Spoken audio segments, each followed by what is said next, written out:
नमस्कार एथर आजिर आमर विशेष कार्यक्रम स्वतंत्र कार्यक्रम आम कार्यक्रम रे अछंती न्यूयॉर्क रा मेट्रोपॉलिटन म्यूजियम रा विशेषज्ञ जॉन गाय से ओडिशा आसीचंती ओडिशार विभिन्न कोण अनुकोण रे थिबा आम संस्कृति आम अस्मिता आम ऐतिह्य को परिदर्शन करिचंती एवं से जणे एभली विशेषज्ञ एभली स्कॉलर जे समग्र विश्व को नहीं तांकर गवेषणा कार्य को आग को आगे नहीं तेणु आज से ओडिशा आसीचंती ओडिशार विभिन्न ऐतिह्य क्षेत्र संस्कृति क्षेत्र को से परिदर्शन करिचंती तेणु आमर स्वतंत्र कार्यक्रम रे आज आमे तांको पॉडकास्ट रे नेइचु तांकर सदय अनुमति पई आमे तांको पाखरे कृतज्ञता ज्ञापन करूचु आज आमे तांको आम पॉडकास्ट रे अभिनंदन जणैबा स्वागत करिबा नमस्ते सर नमस्ते madam I welcome you to our temple city Bhubaneswar. I think you must like our temple city and in your first visit what I remember you had been to Odisha State Museum. What is the experience after seeing the Odisha State Museum? I admit I first came to Orissa more than 30 years ago traveling and I've indeed visited the State Museum. I'm particularly interested in the antiquities, archaeological material, and the pottery, the palm leaf manuscript collection. It was a traditional Indian museum of that time, a little bit conservative, a little bit old-fashioned in terms of museology and the way art is presented. And now I had the pleasure of visiting the museum with you a few days ago, and I have to say it's a transformation. The museum is quite astonishing. It's expanded, of course, since my visit, much larger, and with a whole suite of galleries dedicated to so many aspects of tangible and intangible culture of Odisha. And this is really very enriching, most importantly for the local community and for the student population, the young people, for them to engage and understand the richness and diversity of this state. It is perhaps the most varied cultural expression that you find anywhere in the subcontinent. And you use the expression that Orissa is a bit of a hidden secret. And I have to agree that it has so many rich legacies going back to the very beginnings of the Buddhist history as reflected in the lifetime of Emperor Ashoka. And the inscriptions that he left in this region, the site of the great Battle of Kalinga, which was a transforming moment for him as an individual, as a moral moment, called into question his approach to kingship and so on. And then you have so many sites which one can visit from that very early moment through to the later Vajrayana Buddhism, and then of course the rural areas with the tribal communities. One more thing, sir, I want to ask you. I have shown you some bronze images in State Museum. The period of those images are from 8th century to 12th century AD bronze images, and which are found in one excavation site. And that book is also I have given it to you. And what similarity you have seen with our bronze images with other?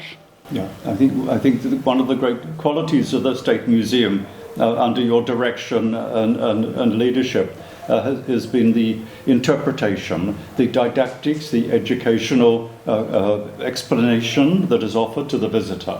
It's very varied and clever. And I think particularly of the room of prehistoric stone implements. Now, for many people aged 12 to 14, stone implements are not very exciting, a little bit boring, to be honest. But you have in the center of the room three-dimensional rotating laser generated the prehistoric object. Young people were gravitating to this, were really Yes. engaged and fascinated, and then of course they turn and see the real object Oh. in the nearby cases. This is very clever educational strategy, and I think very good use of technology. The object should remain primary, but you can use technology to enhance their understanding and to take them by the hand, to lead them into an understanding of the material culture. And what I was marking that the smile was coming out from your face when you were looking the intangible, invariable manuscript paintings in the manuscript section. What I observed that you were very happy to see the miniature paintings on the surface of palm leaf manuscripts. Yes, thank you. I have a particular personal interest in early manuscript art, particularly palm leaf manuscript art, the Potli and here in Odisha, the Oli in Sri Lanka, and of course the later what we see in 10th to 12th century in Bihar and Bengal, the palm leaf manuscripts for Buddhist texts with illustrations, and the use of the palm leaf as a medium with the incised with the stylus and then beautifully illustrated. And of course you have that unique edition of the Gita Govinda, the great love story, which is Pusha Vilas, like masterpiece. that. Masterpiece. Thank you, sir. Actually, what I know that you have done a lot research on Patchitra of Odisha, like that. So, can you tell that the miniature paintings of the palm leaf paintings are the basic paintings of Patchitra? Can you believe that? For the artists working on palm leaf, of course, it's a very restricted format. It's miniature, Yeah. it's so small, so it's very challenging for them to miniaturize, and particularly if they're trying to have any sort of narrative, any storytelling, the medium limits what they can do. But the solutions they came up with are very, very creative, and the way in which the manuscript can be read and recited to others who might be listening in an audience, where the acharya or the instructor would read the text and narrate the story to those listening. And this is a traditional way of instruction. Okay, very fine. Then after finishing the State Museum, you had been to Kalabhumi Museum and Tribal Museum, what I think. And what is your experience? Yes, it was fascinating then to go on to the Crafts Museum particularly, which is, again, a beautifully realized museum and with a very strong aesthetic running through both the architecture and the plan and the installation and placement of objects and so on. And I was, I understand you worked together with the famous director Jatindra Jain, the founder of the Craft Museum in New Delhi. And Mr. Jatindra Jain also given some ideas and his advice to our museum also. Yes, it was very, very wise to choose him as an advisor, because he is one of the, I would suggest, the most senior person in India in the area of traditional arts, and has a connoisseur's eye. So the combination of Dr. Jatindra Jain and yourself made this a very powerful team. Oh, so nice of you. As a museum expert, you are a museum expert in the whole globe, and including a very good, very rich scholar of the world. So I just want some suggestions from you. What more can be done for our museum? Say some few lines. Well, I think it's a difficult thing for me to comment on as an outsider, having been here only a few days. But I think yes, it's difficult. So my comments would be very provisional. Yeah.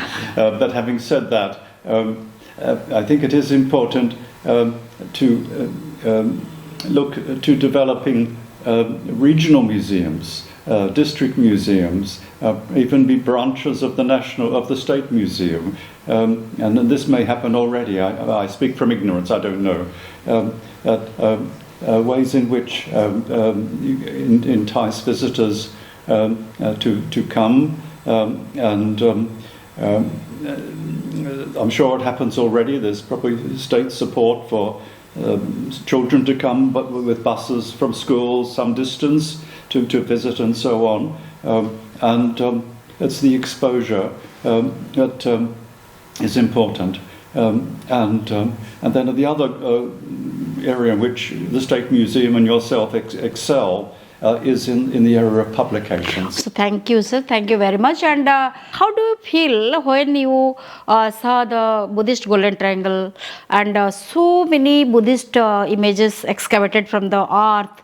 So what was your expression after seeing the Buddhist images? Well, this is where the value of the site museum is so important. And at Ratnagiri and Udagiri, for example, where the excavation has been conducted in the past, and the artifacts which need to be preserved are housed in the site museum, and this is invaluable. Legacy, so important to preserve this material, make it accessible to the public. And I would think in the future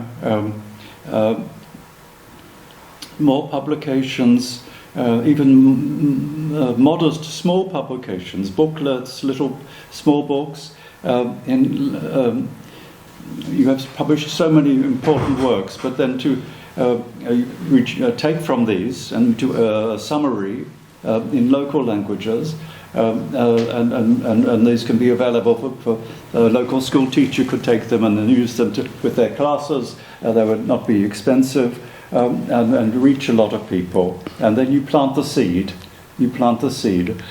For future very children. valuable suggestion. And I have presented one book on Buddhism in Odisha. That is something sophisticated book that. Beautiful. But you are telling to make some small books on local language. Yeah, that's very good idea, and we'll try for that in future. Then you had been to that Chausati Yogini temple, I think, and I think you would have been amazed after seeing the temple. So can you share your expression? Yes. Temples of the late first millennium, particularly in Bhubaneswara, are some of the architectural masterpieces of all India. Really quite extraordinary. These are the very distinctive Odisha style, of course, with that great towering shikara, and it's a unique style, distinct from both the Nagara North style and also that of the South. It stands apart as a third tradition in India, and is quite extraordinary. And 8th through to 12th century seems to be a great renaissance in Odisha. So that's very, and I look forward to visiting in a few days to Konark, which I went 30 years before, and to visit again, and also to look over the wall at the Jagannath temple in Puri. We cannot enter, of course. How many temples again after 64 Agnis you have covered other temples on that day? What I think, I mean Lingaraj temple or Rajarani temple or Mukteswara temple, like that. Yes, have you covered? Yes, I went to many of these temples already, and they're so rich in. I have in the sculptural decoration and so on. Had you been to Rajarani temple? Rajarani temple? Not yet. That's we ran out you of have time, missed. but, Okay. But I have a particular preference for going to temples that are living temples, as opposed to monuments. Monuments are also wonderful to see, but to go early in the morning when the pujas, the people visit and the priests are doing their pujas. This is special, and to stay at a respectful distance, but to watch this activity, Okay. and to learn about these are living places, and it's a living faith, and to witness this is Okay. is And special. what you got from the rock cut elephant inscription at Dholi? You got excited after seeing?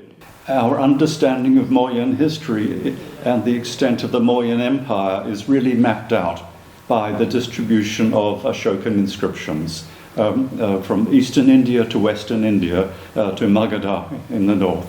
And of course, the battles which Ashok, he came from Pataliputra, from Patna, all the way here for this decisive battle at Kalinga, and it was obviously a transforming moment. I think you are happy by seeing that. I was very happy to see it. So from and that, I love elephant. thank you.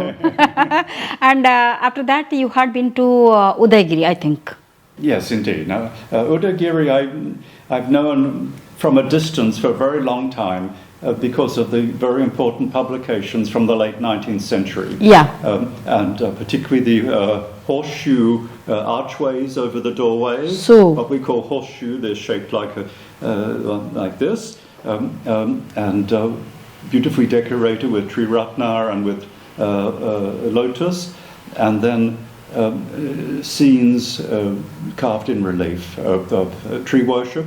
did you gone through the Ashokan inscriptions there? Yes, there are also inscriptions which I did see, but I was particularly struck by there's a wonderful scene of the worshippers of a Bodhi tree, a tree shrine with the railing around the tree, very, very special. Tree shrines, of course, are pre-Buddhist, but they become an integral part of Buddhism too later on. And so this witnesses that early moment. This is one of the most important sites for the beginnings of Buddhism in India. You can just imagine how beautifully architecture of that Daksha Prajapati temple is. I think you are satisfied with the architecture style of the Kalingan art temple style. Yes, it's an extraordinary site, and I'm very grateful. I wasn't aware of this site. I was very grateful to be taken there yesterday, and it. We can't. It is the walls and the sanctuary and some small independent shrines. The superstructure is gone. We don't know exactly what form, but there are depictions of such architecture in the reliefs on the exterior wall of the Garbhagruha. So almost certainly that is what the tower looked like also. Then after seeing the Daksha Prajapati temple, you, I think you come to the OD Art Center.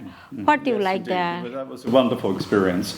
So I was privileged to spend some time at the OD Art Center and to see such a concerted effort to present and preserve and stimulate tribal art in Orissa, which is such an important tradition. And I saw many tribal people in the countryside as we visited that region. I asked whether they were landowners or whether they were land labourers. Yeah, many beautiful artifacts are displayed. I was told that many had been given land by the state, and so that they.